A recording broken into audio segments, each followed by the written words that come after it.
Fanatec legt das Clubsport Formula V2 mit einem Magnetic Shifter Upgrade neu auf und nennt dieses Clubsport Lenkrad Formula 2.5X. Wie sich dieses Lenkrad im ausführlichen Test schlägt, das erfahrt ihr in den nächsten Minuten. Legt die Füße hoch und willkommen hier in meinem YouTube-Kanal.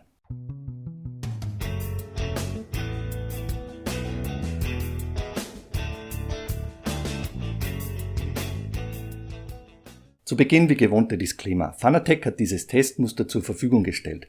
Es gibt keine Auflagen oder Vorgaben hinsichtlich dieses Reviews. Ich bin kein Teilnehmer eines Affiliate-Programms des Anbieters und ich erhalte für dieses Review kein Geld. Doch nun kann's losgehen. Kapitel Nummer 1, der Preis. Das Fanatec Clubsport Lenkrad Formula V2.5X, so heißt dieses Ding, ist für 369,95 € über den Fanatec Webshop erhältlich. Verglichen mit dem Vorgänger bleibt der Preis unverändert und Fanatec wertet die Shifter auf. Mehr dazu in einem der folgenden Kapitel. Nächstes Kapitel, der Lieferumfang. Im Lieferumfang mit bei ist das V2.5X Lenkrad, das dem Clubsport Magnetic Pedal ähnliche Schaltmodul, austauschbare Tastenkappen und eine Kurzanleitung. Die Ware kommt im kompakten Karton, Schaumstoff gepolstert samt Beutel und Merchandise-Aufklebern.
Weiter geht's mit der Ausstattung.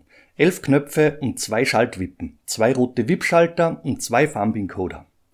Einen vierfachen Drehschalter in der Mitte, der nur dann zum Einsatz kommt, wenn ihr das APM nachrüstet. Die beiden 12-fach Drehschalter links und rechts können beliebig belegt werden. Achtet hierbei auf die Betriebsart im Treiber bzw. via Fanalab oder direkt übers Lenkrad im Fanatec Tuning Menü. Im Betriebsmodus ENC wird lediglich die Drehrichtung mit einem Impuls versehen. Man kann zum Beispiel den Scheibenwischer schneller oder langsamer belegen. Im Betriebsmodus Constant ist der Button in der jeweiligen Schalterstellung immer aktiv. Der Modus Puls greift die Schaltposition ab und kann in den 12 Stellungen zugewiesen werden. Du kannst zum Beispiel Stellung 1 zeige im Replay mein Auto, Stellung Nummer 2 zeige das Auto vor mir, Stellung Nummer 3 zeige das Auto hinter mir und so weiter belegen.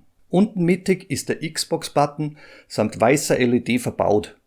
9 LEDs an der Oberseite, 2 Flag-LED-Balken seitlich, links und rechts daneben. Lasst uns live ein paar Funktionen des Lenkrads besprechen. Ihr seht über dem Display das Drehzahlband, das kennt ihr, entsprechend der Drehzahl, das euch den richtigen Schaltzeitpunkt signalisiert. Hier auch im Display angezeigt, Geschwindigkeit bei Gang, Gangwechsel. Jetzt lege ich mal eine Vollbremsung hin ohne ABS, dann blockieren die Räder, dann habt ihr das in den Flag-LEDs. Die seht ihr dann violett aufleuchten. Die blockierenden Räder habt ihr jetzt violett aufleuchten sehen. Schalten wir die Traktionskontrolle aus, durchdrehende Räder am Start. Da seht ihr hier in weiß, ihr seht in weiß dann die durchdrehenden Räder angezeigt. Was gibt es noch Spannendes zu berichten? Fanatec Tuning Menü, dieser kleine schwarze Knopf direkt neben dem Display. und ihr könnt dann über den 7-Wege Funky Switch diverse Einstellungen vornehmen. Ihr habt die üblichen 5 Profilpositionen für Set 1, Set 2, Set 3, Set 4 und kurz am Beispiel gezeigt. Bei Set 1, Set 2 habe ich hier einen anderen Drehwinkel eingestellt, das seht ihr hier jetzt am Bildschirm. Set 1 passt wunderbar zusammen und dann könnt ihr die üblichen Einstellungen tätigen. Eben die Sensitivity, der Drehwinkel, die Force Feedback Stärke, Force Feedback Scale, Natural Damper, Natural Friction und so weiter und so fort. Guckt euch das Review zum Fanatec Tuning Menü an. Das habe ich vor einigen Wochen für euch hochgeladen, aktualisiert und dann seid ihr im Bilde, was ihr mit diesen ganzen Parametern ändern, Einstellungen und euren Bedürfnissen nach anpassen könnt. Ein OLED für Ingame-Anzeigen und das Fanatec Tuning Menü ist über einen kleinen Knopf links vom Display erreichbar. Die Tastenkappen sind beigelegt, falls ihr das ursprüngliche Xbox-Design ändern möchtet.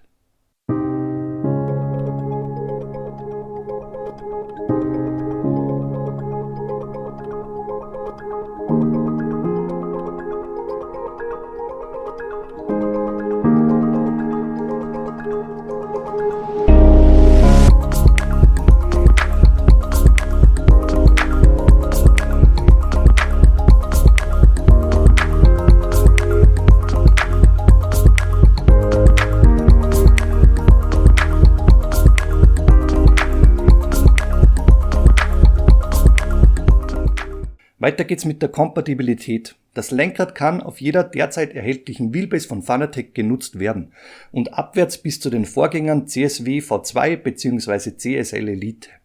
In Sachen Plattformen am PC ist der Support uneingeschränkt gegeben, insofern vom Spiel unterstützt und zusätzlich ist das V2.5X Lenkrad Xbox kompatibel. PlayStation Support gibt's mit diesem Lenkrad nur dann, wenn eine PlayStation 4 bzw. 5 lizenzierte Wheelbase am Start ist. Machen wir weiter mit dem Display und der LED-Funktion. Am PC seid ihr hier in den üblichen Simracing-Titeln uneingeschränkt unterwegs. Weiters könnt ihr diverse Anpassungen vornehmen. Schaut euch mein Review zu Fanalab an, dort habe ich alle Möglichkeiten erklärt. Den Link zu diesem Video, den hänge ich oben rechts mit bei. Auf der Konsole sieht es diesbezüglich ganz anders aus und meistens bleiben die Funktionen von Display und LEDs ungenutzt. Hier am Beispiel von Forza Motorsport 7 seht ihr, dass alles dunkel bleibt. Weiter geht's mit dem Konsolentest, wieder live am Rig. Ich habe die Fanatec CSL DD Wheelbase hier rechts mit dem Einschaltbutton jeweils drücken auf den Betriebsmodus Xbox geschalten. Das seht ihr dann an der grünen LED-Anzeige direkt im Button. Ich switche euch das nochmal durch, dass ihr das nochmal mit nachvollziehen könnt. Ich drücke einmal drauf, gelber Modus, CSW V2.5 Kompatibilitätsmodus. Nochmal drücken, der PC-Modus und nochmal drücken, grüne LED, Xbox-Modus. Und die weiße leuchtet direkt unter dem Xbox Pairing-Button.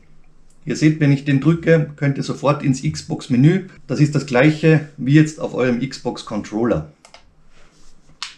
Ihr könnt parallel beides bedienen, entweder mit dem Controller, ihr seht das hier seitlich durch die Menü switchen oder über den Funky Switch ebenso dasselbe. Wollen wir ins Spiel hinein, dann drücken wir den Bestätigungsbutton, der A-Button wie beim Controller, jetzt eben am Lenkrad.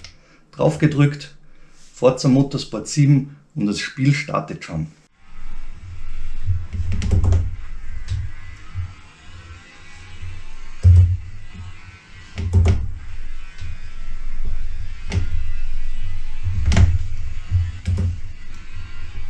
Kommen wir zu den Funktionen auf der Konsole. Was funktioniert nicht. Wie eben gesehen, das Display bleibt euch komplett dunkel. Ihr seht hier keine Geschwindigkeitsanzeige, ihr seht keine LEDs. Diese Funktionen bleiben euch vorenthalten, wenn ihr hier mit Forza Motorsport 7 auf der Xbox unterwegs seid.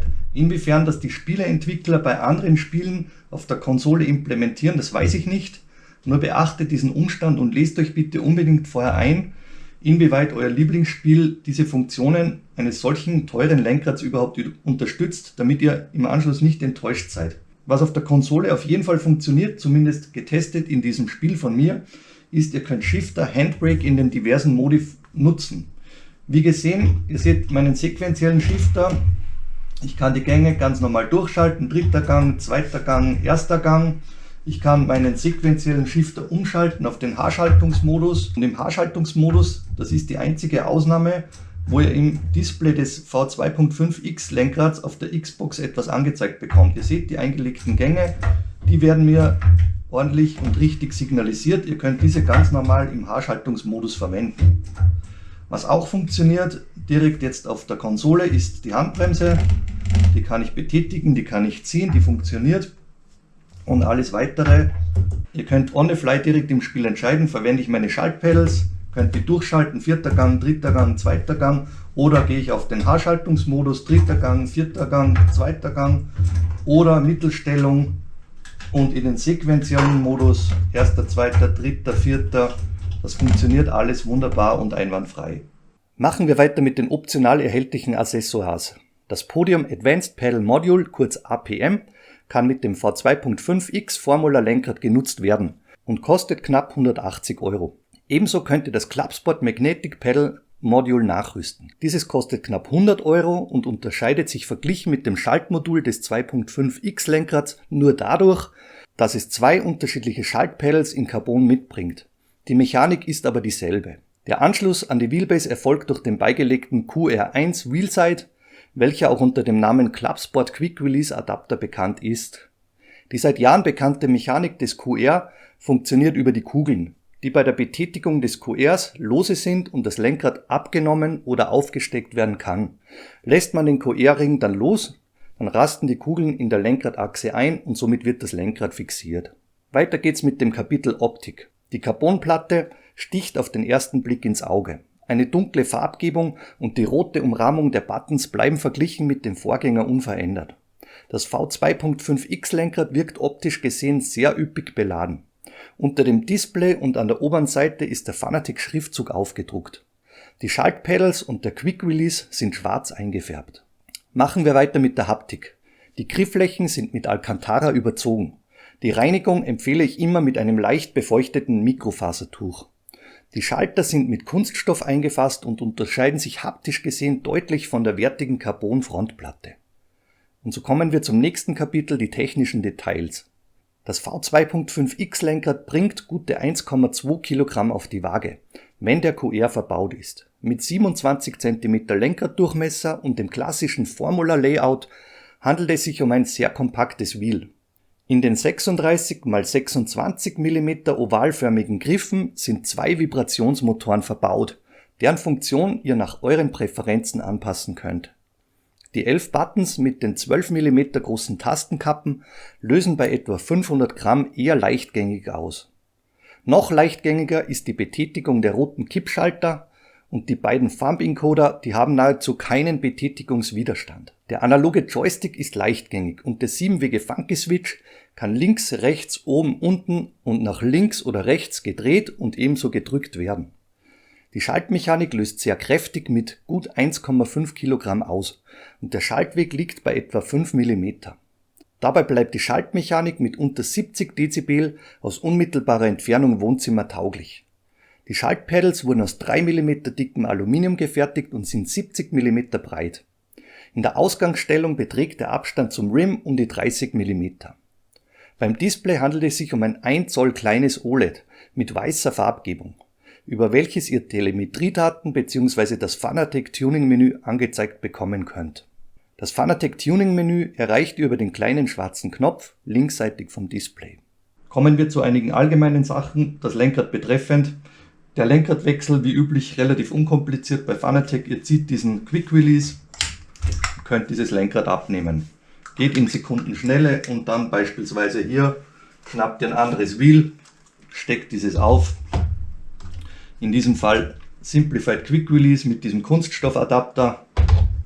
Steckt dieses auf, dreht diesen fest, fixiert dieses und ihr könnt, das zeige ich euch hier auch jetzt gleich live, und kann hier direkt live mit dem anderen Wheel sofort weiterfahren. Gleiches gilt für alle anderen Fanatec Wheels. Demonstrieren wir das nochmal. Schnapp mir den Vorgänger, das alte Clubsport Formula Carbon, aufgesteckt, fixiert und die Fahrt kann mit einem anderen Lenkrad sofort weitergehen. Kommen wir zurück zum Formula V2.5X Wheel, wieder aufgesteckt, Quick Release ziehen, satt einrasten, fertig. Ein paar allgemeine Sachen von der Ergonomie. Ihr seht meine Finger, die passen wunderbar in diese Öffnungen, sehr ergonomisch geformt. Ihr habt genügend Platz. Diese liegen hier sehr satt, sehr ordentlich auf. Ihr habt ein gutes Griffgefühl. Die zwei kleinen Finger, Ringfinger, die habt ihr hier schön in der Griffschale eingebettet. Und mit den Daumen habt ihr dann die Optionen, die Buttons zu erreichen. Ihr seht die obere Buttonreihe, die kann ich mit meinen mittelgroßen Händen relativ gut erreichen. 1, 2, 3, 4, 5, insgesamt 6 Buttons, Thumb Encoder. Hier bei mir belegt mit Tracking-Kontrolle, die kann ich hier oben verstellen, das seht ihr vielleicht am Bildschirmrand. Und auf der anderen Seite ABS hier, Not Available, ist ein GT2 und da gibt es ja üblicherweise kein ABS. Dann ihr seht diese Knöpfe in der Mitte auch noch relativ gut erreichbar. Für diese Wippschalter, Kippschalter muss ich dann die Hand vom Lenkradkranz nehmen, um diese erreichen zu können. Belegt euch diese Schalter eher für Funktionen, die ihr nicht dauernd im Einsatz habt. Dann habt ihr hier diesen Joystick, den könnt ihr belegen, um euch eventuell umzublicken. Ist ein analoger Joystick. Und hier der Funky Switch relativ gut erreichbar. Die 3 unteren Buttons müsst ihr wiederum die Hände klarerweise vom Lenkrad nehmen, um diese zu erreichen. Was gibt es noch zu sagen? Die Schaltwippen, wie vorher besprochen. Wie ihr seht, ich habe eine leicht gekrümmte Fingerhaltung, ergonomisch gut geformt, um auch länger unterwegs sein zu können. Ein Vorteil eines Formula Wheels ist immer auch der Platz, den ihr zu euren Füßen habt. Dieses unten abgeflachte Design. In diesem Fall, bei diesem sehr ausladenden Rig, habe ich hier keine Probleme, aber wenn ihr etwas beschränkter in eurem Platzbedarf seid, dann seid ihr auch hier mit unten abgeflachten Design des Formula Wheels relativ sicher, ergonomisch gut unterwegs. Machen wir weiter mit der Verarbeitung. Die Spritzgussteile aus Kunststoff, die fühlen sich sehr wertig an und sind mit einem Softlack überzogen. Ebenso sauber verarbeitet und entgratet wurde die Carbon-Frontplatte. Der Übergang von den Alcantara-Griffflächen zu dem Softlack-Kunststoff, der wurde sauber verarbeitet. Die Aufnahme für den Quick Release ist ordentlich ausgeführt. In Sachen Spaltmaße gibt es auch nichts zu beanstanden. Und so machen wir weiter mit unserem Hauptkapitel, den Rennstreckentests.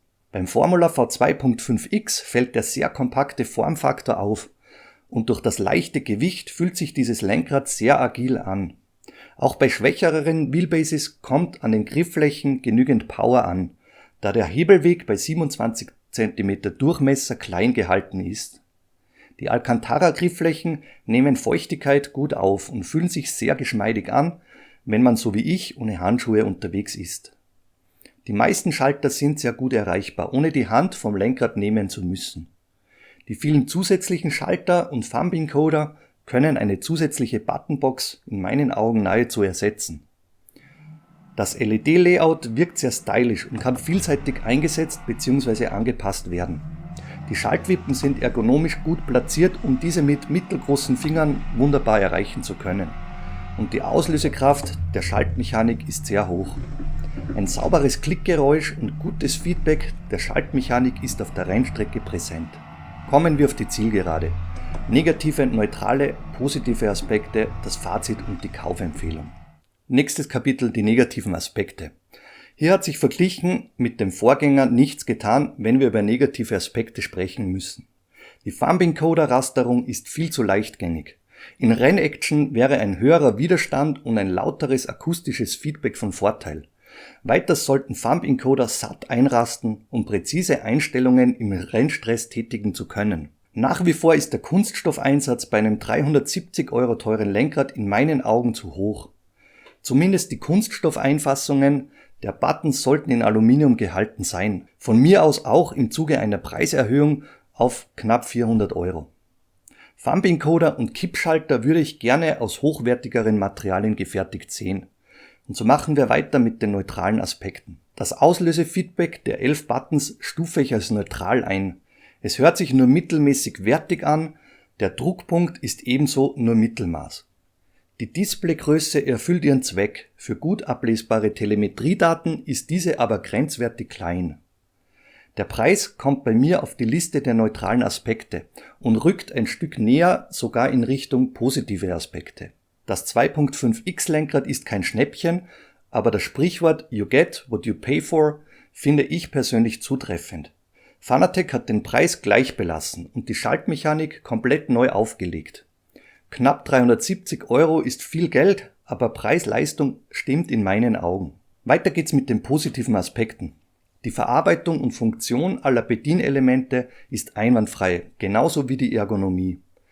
Durch die tadellose Verarbeitung ist kein Knarzen während des Rennbetriebs vernehmbar, auch nicht im Langzeittest. Das kann ich von meinem ehemaligen V2-Lenkrad bestätigen. Die Schaltmechanik fühlt sich prima an. Hier gibt es in meinen Augen absolut keine Kritikpunkte. Das Alcantara ist immer wieder super anzufassen und ebenso sauber verarbeitet. Die Ergonomie der Griffflächen und Fingerauflagen ist für nahezu jede Handgröße passend abgestimmt. Die üppige Ausstattung von Buttons, Schaltern, Thumb-Encodern, die dürfte für die meisten in Sachen Belegung ausreichend sein. Dank der Bauweise ist das Formula V2.5X Lenkrad super agil und für Formula bzw. Open-Wheeler-Klassen sehr gut einsetzbar. Die Lenkkorrekturen gelingen über den kurzen Weg am Rim blitzschnell und genauso muss sich dies auch auf der Piste in den dazu passenden Klassen anfühlen. Machen wir weiter mit dem Fazit und der Kaufempfehlung. Gleicher Preis verglichen mit dem Vorgänger, deutlich verbesserte Schaltmechanik, üppige Ausstattung. So würde ich das Clubsport Lenkrad Formula V2.5X von Fanatec in einem Satz zusammenfassen. Über Verbesserungen der vorhin erwähnten negativen Aspekte hätte ich mich persönlich gefreut, aber unterm Strich stimmt das Preis-Leistungs-Verhältnis. Bist du überwiegender Formula-Anwender, dann kann ich eine Kaufempfehlung für dieses Lenkrad aussprechen. Bedenke aber auch immer den kleinen Lenkraddurchmesser in Sachen Langstreckentauglichkeit. Ein Formula Wheel ist nicht dafür gemacht, um in Forza Horizon stundenlang gemütlich rumzucruisen. Vergiss auch nicht, dass dieses Lenkrad keinen geschlossenen Lenkradkranz hat und somit für Drift oder Rallye ungeeignet ist. Ich persönlich rate immer zu mindestens 2 Lenkradmodellen. Ein GT und ein Formula Wheel decken üblicherweise viele Fahrzeugklassen ab. Lasst mich nun wissen, was ihr von diesem Lenkrad haltet und wenn es euch gefallen hat, dann würde ich mich wie immer über einen Like und ein Abo freuen. Kommen wir zum nächsten Kapitel, dem Ausblick. Weiter geht's mit einem Shifter von SHH und ein edler Lenkradaufsatz aus Carbon von Azelit erwartet euch demnächst. Dazu gibt's das Review zu dem neuen Speedy Rugs Teppich. Und einige von euch haben mich gefragt, ob ich das Thrustmaster T248 mit dem Fanatec CSL DD vergleichen werde. Bitte um Feedback zu den geplanten Reviews und am Schluss bedanke ich mich wie immer fürs Dabeisein. Es macht wie immer Spaß mit und für euch zu reviewen. Liebe Grüße, bis zum nächsten Mal, euer Ron.